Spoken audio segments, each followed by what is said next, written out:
Welcome to the B2B Breakthrough Podcast. I'm your host, Ciara Cristo.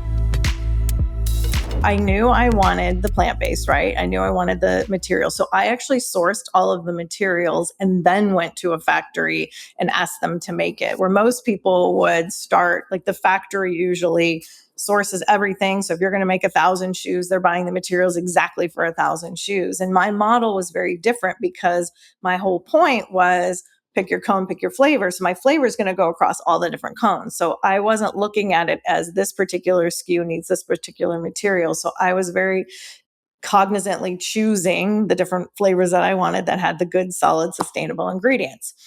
Then my eyes were open because I was not from the fashion industry. So working with the factory was a whole new novel experience, and they don't like to work that way. And so it was very, very hard. I did a bunch of cold calling, trying to get factories to work with me. I chose Italy for their craftsmanship and their artistry. However, they're known for leathers.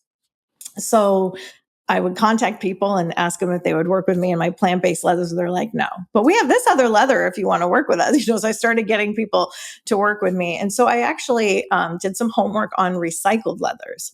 So recycled leathers are actually much better for the environment than vegan petroleum-based leathers. So the plastic-based leathers, they're terrible for the environment. They live there forever. They cause microplastics into the ocean, where recycled leathers is preventing it from going into a landfill.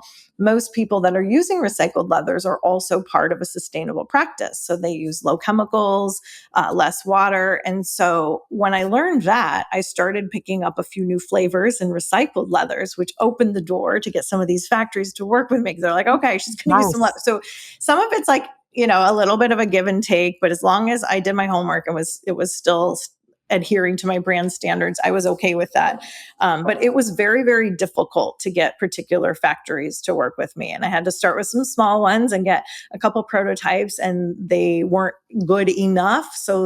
But what it did allow me to do was get an actual prototype. So then when I went to bigger, larger factories, they took me more seriously, because when I contacted them the first time, they were not willing to work with me because I had zero experience. Wow.